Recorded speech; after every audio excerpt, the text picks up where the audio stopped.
সুপ্রিয় শিক্ষার্থী, আসসালামু আলাইকুম। Welcome to my class.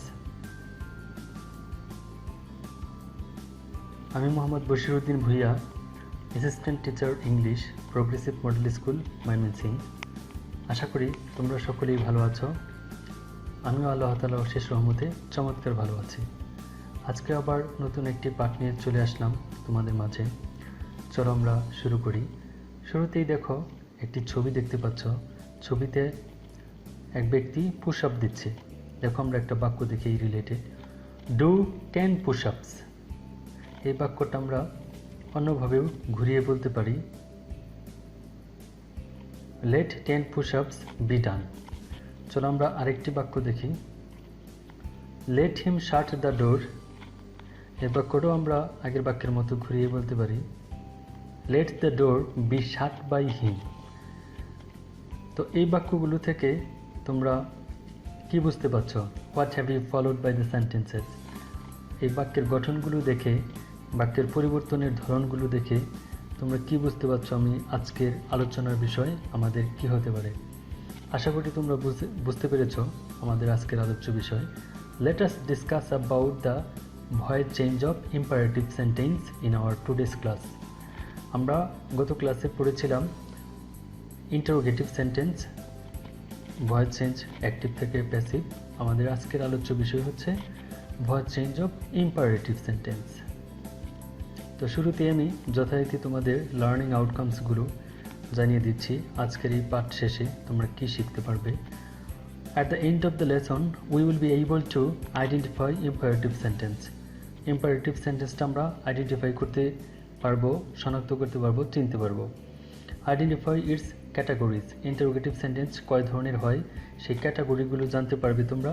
Identify the structure of changing into passive. Passive করার সময় প্যাসিভের যে গঠনটা হয়, স্ট্রাকচারটা কেমন হয় সেই বিষয়ে জানবে।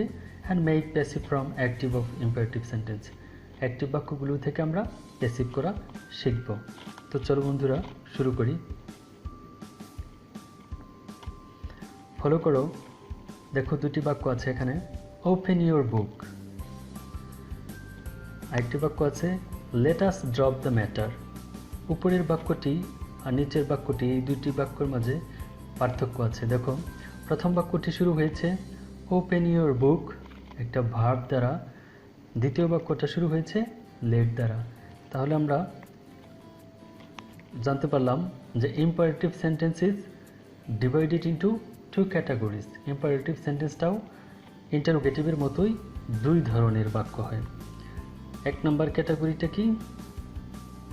Imperative without let. লেট ছাড়া ইম্পারেটিভ বাক্য, যেটা ভাব দ্বারা শুরু হয়েছে প্রথম বাক্যটা। এখানে একটা উদাহরণ আছে, দেখো listen to me what I say. Listen to me what I say, এটা হচ্ছে উইদাউট লেট। আরেকটা ক্যাটাগরি হচ্ছে imperative sentence with let. Let দ্বারা শুরু হয়ে ইম্পারেটিভ বাক্য, যেমন let us have a picnic. তাহলে আমরা ইম্পারেটিভ সেন্টেন্স কয় ক্যাটাগরির পেলাম? দুই ক্যাটাগরির, একটা হচ্ছে উইদাউট লেট, একটা হচ্ছে উইথ লেট, লেট সহ। এই তো চলো আমরা বিস্তারিত আলোচনা করি। ইম্পারেটিভ সেন্টেন্সের উইদাউট লেট বাক্যগুলোর ভয়েস চেঞ্জ করব আমরা। দেখো একটি বাক্য, ফলো মাই অ্যাডভাইস। আমার অ্যাডভাইসটা ফলো করো। এটা দেখো মূল ভাব দ্বারা শুরু হয়েছে, ফলো দ্বারা শুরু হয়েছে, উইদাউট লেট। এই বাক্যটা পরিবর্তন করলে, প্যাসিভ করলে কি হয়? Late my advice be followed. Late my advice be followed. এখন এটা কিভাবে হলো সে গঠনটা আমরা দেখি। দেখো ইম্পারেটিভ সেন্টেন্সের উইদাউট লেট বাক্যের আমরা প্যাসিভের স্ট্রাকচারটা হবে এরকম। শুরু হবে let plus object plus be plus মূল ভার্বের পাস্ট পার্টিসিপল প্লাস বাকি অংশ। তাহলে আমরা শুরুতেই দেখি, শুরুতে আমরা লেট বসালাম, আর অবজেক্ট হচ্ছে মাই অ্যাডভাইস নিয়ে আসলাম, তারপর হচ্ছে বি, তারপর মূল ভার্ব হচ্ছে ফলো। ফলো এর ভিতরে কি? ফলোড। ওকে, এই বাক্য অন্যান্য অংশ নেই, এর জন্য নেই। আর কয়েকটি বাক্য দেখি আমরা, do the some. Number 2, read the book attentively. Number 3, don't mix with bad boys. Number 4 never tell a lie, number 5 follow your teachers.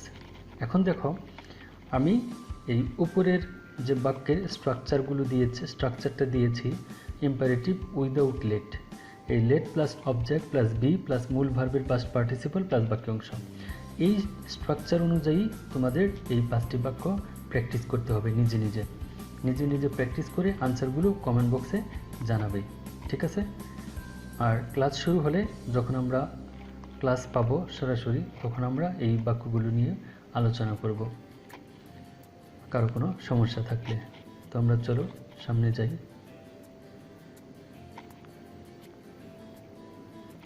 দেখো এখানে একটি বাক্য আছে, let me show my dance.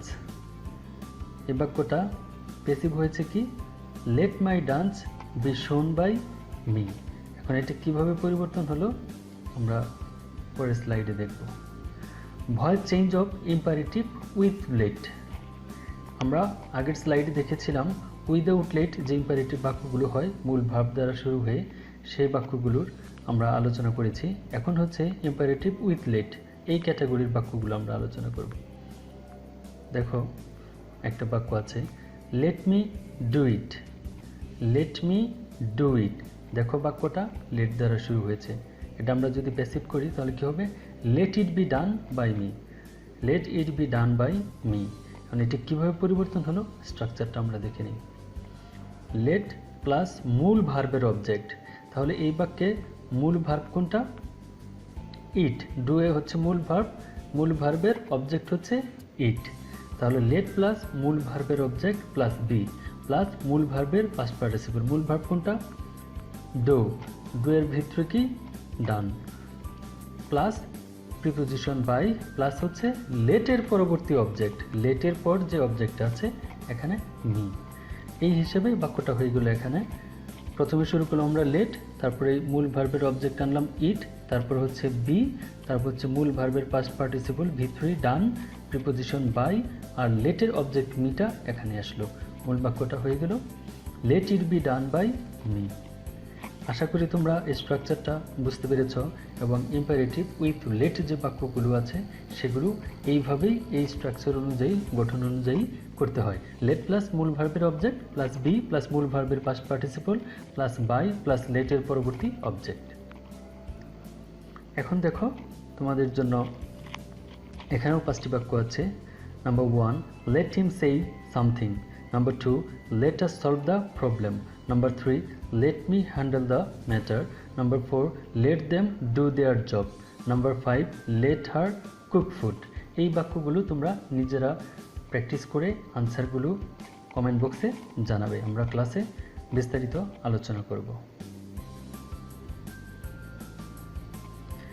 Number rule 3 দেখো, ইম্পারেটিভ সেন্টেন্সে please বা kindly থাকলে you are requested two ব্যবহার করে এবং প্লিজ কাইন্ডলি বাদ দিয়ে প্যাসিভ করতে হয়। যদি প্লিজ কাইন্ডলি থাকে, যেমন প্লিজ হেল্প দ্য বয়, তাহলে প্লিজের পরবর্তীতে কি বসবে, you are requested to help the boy. প্লিজের পরিবর্তে বসবে ইউ আর রিকোয়েস্টেড টু, পরের অংশটুকু টেনশন অনুযায়ী পরিবর্তিত হবে।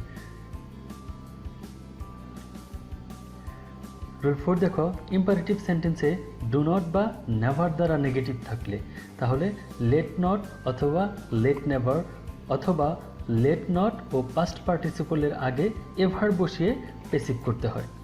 যেমন অ্যাক্টিভ একটা বাক্য দেখো, do not look down upon the poor, তাহলে এখানে ডু নট দ্বারা এই বাক্যটা নেগেটিভ করা হয়েছে, তাহলে আমরা শুরুতে দিব কি লেট নট দ্বারা শুরু করব, let not the poor be looked down আপন।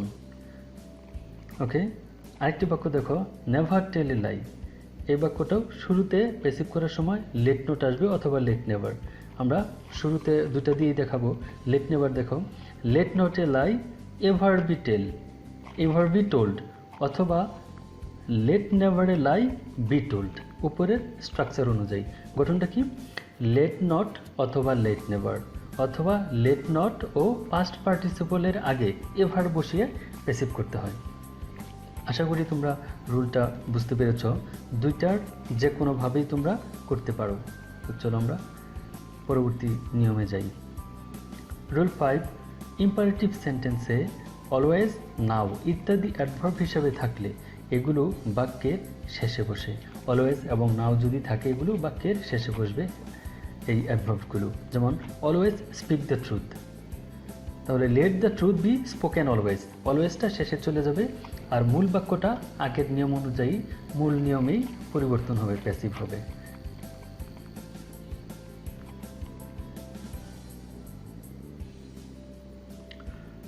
রুল 6 দেখো, ইম্পারেটিভ সেন্টেন্সে মূল ভার্বের পর ব্যক্তিবাচক অবজেক্ট কোনগুলো? মি, আস, তারপর ইউ, হিম, হার, দ্যাম থাকলে যা ডেটিভ অফ ইন্টারেস্ট অবজেক্ট স্বার্থ বোঝায়, প্যাসিভ করার সময় তাকে বাক্যের শেষে ফর প্লাস অবজেক্ট হিসাবে বসাতে হয়। তাহলে আমি কি বললাম যে ব্যক্তিবাচক অবজেক্ট যদি থাকে, me, us, you, him, her, them এগুলো যদি থাকে তাহলে এগুলো বাক্যের শেষে ফর প্লাস অবজেক্ট হিসেবে বসাতে হয়। যেমন buy me a new shirt, এই যেখানে বাইয়ের পরে মিটা আছে ব্যক্তিবাচক অবজেক্ট, তাহলে এই বাক্যটা আমরা করব। শুরুতে আসবে কি? লেট, তারপরে object a new shirt, let a new shirt, পরে হচ্ছে বি আর মূল ভার্বের পাস্ট পার্টিসিপল বট, আর এই ব্যক্তিবাচক অবজেক্ট মি থাকার কারণে একটা ফর আসলো, ফর প্লাস অবজেক্টটা বসলো, মি বসলো। আশা করি তোমরা বুঝতে পেরেছ। আমরা পরবর্তী রুলসে যাই। রুল 7-এ আছে ইম্পারেটিভ সেন্টেন্সটিতে ইনফ্রাঞ্জেটিভ ভার্ব অকর্মক ক্রিয়া থাকলে কিভাবে আমরা প্যাসিভ করব। এখন দেখো, আদেশ বোঝালে you are order to plus বাক্য, যেমন stand up on the bench, তাহলে এই স্ট্যান্ড আপ দিয়ে আমরা কি বুঝতে পারছি? এই বাক্যটা হচ্ছে আদেশ করা হয়েছে। তাহলে আদেশে করা হলে কি হবে? আমরা বলেছি ইউ আর অর্ডার টু, তাহলে you are order to stand up.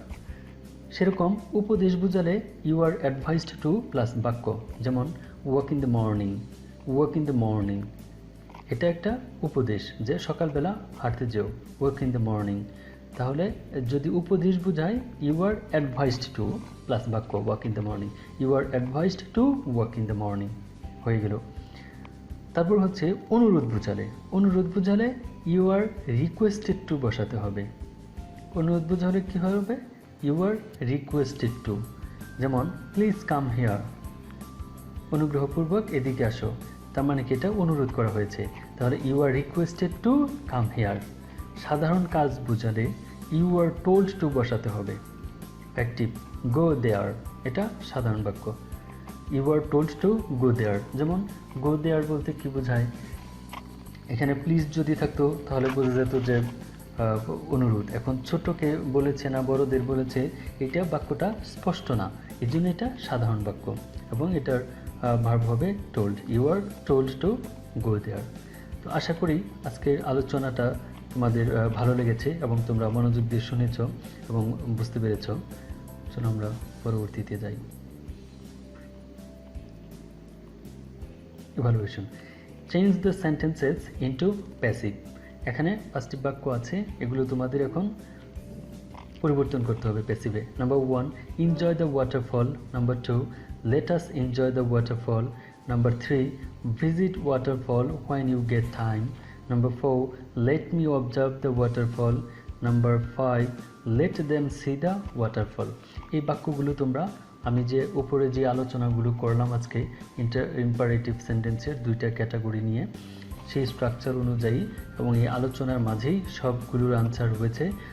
আমি আশা করি তোমরা আনসারগুলো খুঁজে পাবে, নিজেরা প্র্যাকটিস করে অনুশীলনের মাধ্যমে পাবে এবং কমেন্ট বক্সে আনসারগুলো জানাবে। এবং আমরা যথারীতি হোপফুলি আমরা খুব শীঘ্রই আল্লাহ তাআলার অশেষ রহমতে ক্লাসে ফিরব, তখন এগুলো নিয়ে বিস্তারিত আলোচনা করব। তো যথারীতি হোমওয়ার্কের পালা।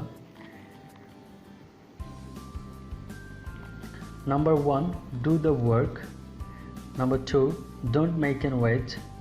Number 3, let him eat the banana.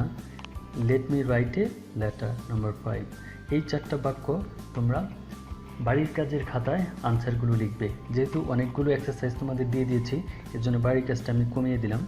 তো বাড়ির কাজের খাতায় এই আনসারগুলো লিখবে। আমরা ক্লাস শুরু হলে বাড়ির কাজের খাতাগুলো আমি মূল্যায়ন করব, সবার খাতাগুলোই মূল্যায়ন করব। তোমরা ডেট বাই ডেট এই বাড়ির কাজগুলো করে রাখবে। তো আশা করি তোমাদের ভালো লেগেছে আজকের ক্লাসটি। এতক্ষণ তোমরা সঙ্গেই ছিলে। পরবর্তীতে আরও দেখা হবে। তোমাদের সুস্বাস্থ্য কামনা করে এবং সুস্থতা কামনা করে